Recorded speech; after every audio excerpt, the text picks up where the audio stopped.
Before I recognize myself and Ranking Member Pallone, I'd like to address the unusual circumstances of this hearing. First, it is the custom of the committee and required under the House rules that a hearing will not commence earlier than 1 week after such hearing is announced. However, pursuant to Clause 2G3B of Rule 11 of the House rules, a hearing may begin sooner in one of two cases.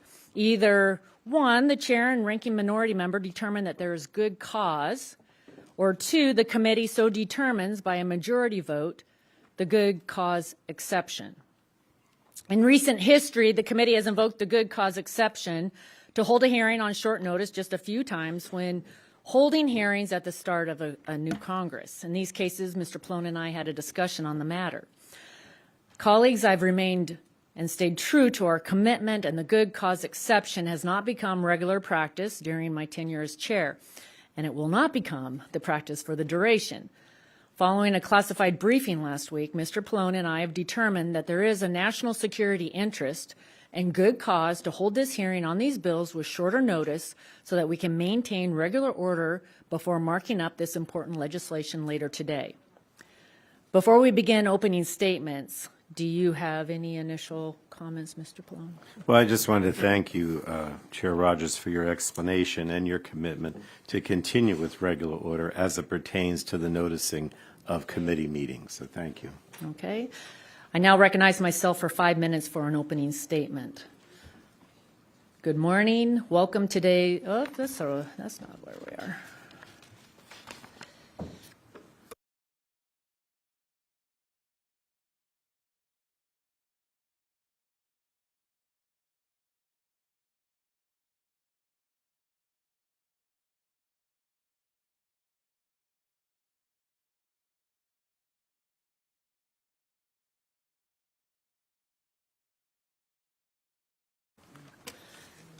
The Chinese Communist Party pose the greatest national security threat to the United States of our time.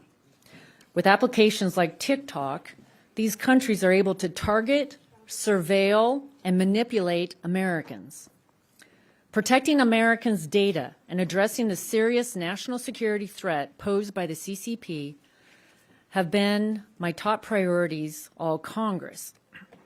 This committee and others have been working diligently in a bipartisan manner to deliver solutions to address these critical issues. Today, we take action. 1 year ago this month, the CEO of TikTok testified before this committee to answer for the threat his company poses to America's national security. During the hearing, he was asked several times if ByteDance uses information it collects from TikTok users to spy on Americans.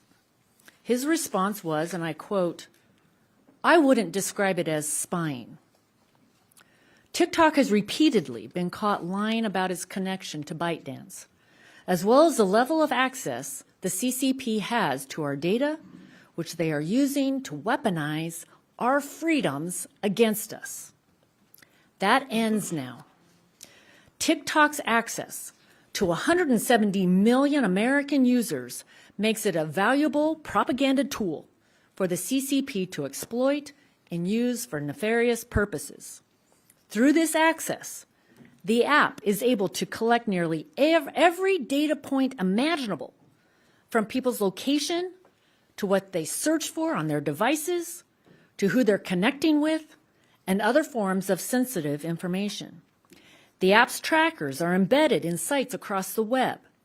So even if someone has never been on TikTok, their personal information is at risk of being collected and abused. TikTok's parent company, ByteDance, is currently under investigation by the U.S. Department of Justice for surveilling on American journalists. And that's just one example. It gets much worse. While TikTok may be the most well-known application subject to the CCP, it is certainly not the only one. Others, like Lemon8 and CapCut, are also subject to the CCP's influence through ByteDance. That is why today we are discussing legislation that will prevent apps controlled by foreign adversaries from targeting, surveilling, and manipulating the American people. I commend members of the Select Committee on the Chinese Communist Party, in particular, Chairman Mike Gallagher and Ranking Member Raja Krishnamurthy, for their partnership on this legislation to address the immediate threat that ByteDance ownership of TikTok poses. And I look forward to quickly advancing this bill to the full House. This is a targeted approach to prohibit access to an application owned by a foreign adversary that poses a clear threat to U.S. national security. Additionally, we will be discussing legislation to prevent data brokers from sharing Americans' sensitive information with foreign adversaries and the companies they control. We know that data brokers sell our sensitive information to the highest bidder. And I am appreciative of Ranking Member Pallone bringing this legislation forward so that we may establish clear prohibitions on the sale of location and health information to our adversaries.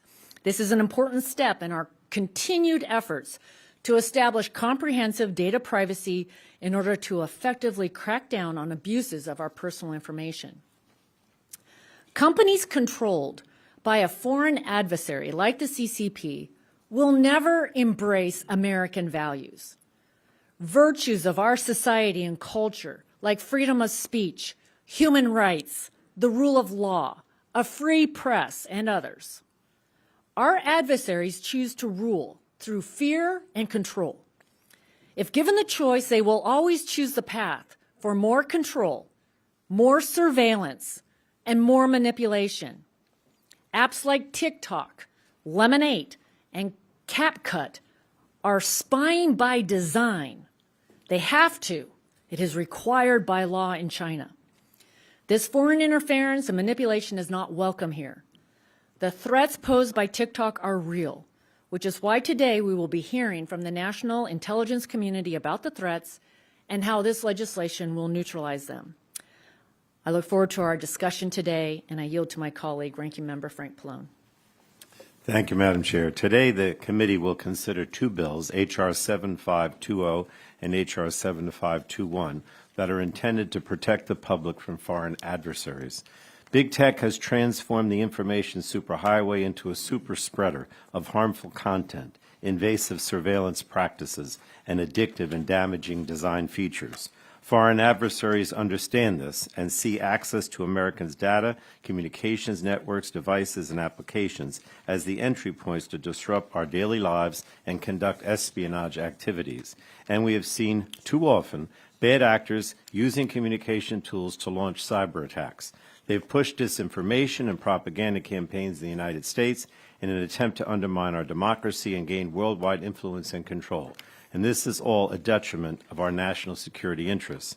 And then there are the data brokers who collect and sell vast amounts of Americans' most sensitive personal information for profit.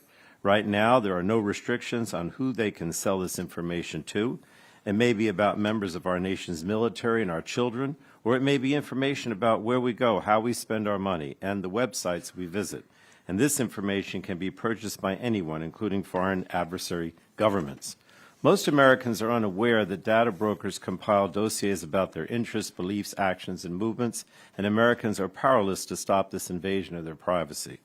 While the answer to this problem is comprehensive national data privacy protections, I firmly believe that we must do what we can now to safeguard Americans' personal data while we work to advance privacy legislation. So I'm pleased that today we will consider H.R. 7520, the Protecting America's Data from Foreign Adversaries Act, which Chair Rodgers and I introduced this week. It will address this national security vulnerability by preventing data brokers from selling sensitive personal information of Americans to our foreign adversaries. And we will also consider H.R. 7521, the Protecting Americans from Foreign Adversary-Controlled Applications Act, introduced this week by Representatives Krishnamurthy and Gallagher. This bill sets forth a process to incentivize the divestiture of TikTok and other applications from the operation and control of foreign adversary governments like the People's Republic of China and Russia. Social media companies effectively are modern-day media companies, and we must treat them that way. This includes examining the foreign investments in these companies. Now, the Communications Act requires the FCC to undertake such an examination for our country's television and radio broadcast licenses. Congress placed this requirement on U.S. broadcasters to protect national security interests during wartime to prevent the airing of foreign propaganda on our country's broadcast stations. There is no reason social media companies should be exempt from this scrutiny. Given Russia, China, and others' actions on social media platforms during our recent elections, we know that while the technology has evolved, the threat is very much the same. The combination of TikTok's Beijing communist-based ownership and the fact that well over 170 million Americans use this application exacerbates its dangers to our country and our privacy. The laws in China allow the Chinese Communist Party to compel companies like TikTok to share data with them whether the companies want to or not. And this means that the CCP has the ability with TikTok to compromise device security, maliciously access Americans' data, promote pro-communist propaganda, and undermine American interests. So I look forward to hearing more today from our intelligence and national security community about how this bill can bolster their authorities to take action where it's needed to ensure that our modern-day media outlets are not subject to the influence of countries that see benefit in the weakening of our country. I have serious national security concerns about TikTok, and I am sympathetic to the intent of this legislation, but I want to hear from our witnesses before making a final decision. Now, finally, I must express my disappointment in how rushed this process has been. This committee has worked together on a bipartisan basis on numerous occasions to advance legislation that furthers our national security interests, so committee Democrats would have appreciated more notice and time to digest the legislation before it advances to a markup this afternoon. There are very complex constitutional concerns implicated by this bill, and I think we all would have benefited more from a more thorough process that results from regular order. Nevertheless, I appreciate that Chair Rodgers agreed to my request to hold this hearing so members can hear from experts and review the proposals before jumping to a vote later today. And so with that, Madam Chair, I yield back the balance of my time. Thank you, Mr. Pallone. I now recognize myself to offer a motion pursuant to Clause 2G1 of Rule 11 of the Rules of the House of Representatives to recess this hearing and reconvene in executive session because disclosure of matters to be considered would endanger national security. I move that the committee do now recess and reconvene in executive session based on our determination that the disclosure of matters need to be considered during this hearing would, 1, endanger national security, and 2, compromise sensitive law enforcement information. The clerk will call the roll. So the motion is before us to recess pursuant to Clause 2G1 of Rule 11 of the House Rules. Clerk will call the roll. Burgess. Burgess votes aye. Burgess votes aye. Latta. Aye. Latta votes aye. Guthrie. Aye. Guthrie votes aye. Griffith. Aye. Griffith votes aye. Bilirakis. Bilirakis votes aye. Bouchon. Aye. Bouchon votes aye. Hudson. Aye. Hudson votes aye. Wahlberg. Aye. Wahlberg votes aye. Carter. Aye. Carter votes aye. Duncan. Duncan votes aye. Palmer. Aye. Palmer votes aye. Dunn. Aye. Dunn votes aye. Curtis. Lesko. Lesko votes aye. Pence. Pence votes aye. Crenshaw. Joyce. Joyce votes aye. Armstrong. Armstrong votes aye. Weber.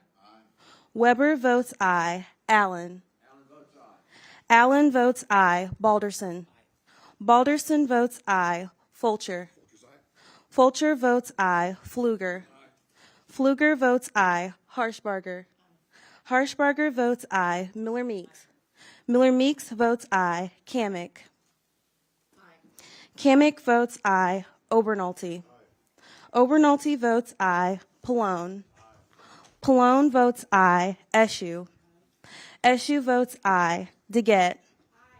DeGette votes aye. Schakowsky. Schakowsky votes aye. Matsui. Matsui votes aye. Castor. Castor votes aye. Sarbanes. Sarbanes votes aye. Tonko. Tonko votes aye. Clark. Cardenas. Ruiz. Ruiz votes aye. Peters. Peters votes aye. Dingle. Dingle votes aye. Veazey. Veazey votes aye. Custer. Custer votes aye. Kelly. Badagan. Blount Rochester. Soto. Soto votes aye. Craig. Schreier. Schreier votes aye. Trahan. Fletcher. Fletcher votes aye. Chair Rodgers. Chair Rodgers votes aye.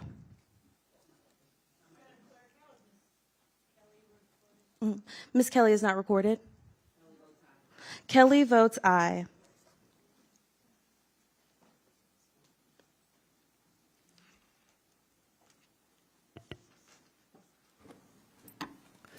Clerk will report the result.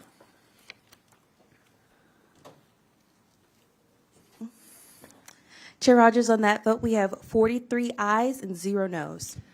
Motion is agreed to. We will now recess and will reconvene in a classified executive session in 2123 Rayburn. Ask the members to move to our secure location, check in their electronic devices. We will reconvene in approximately 15 minutes to continue the hearing and take the witness testimony there. The committee stands in recess.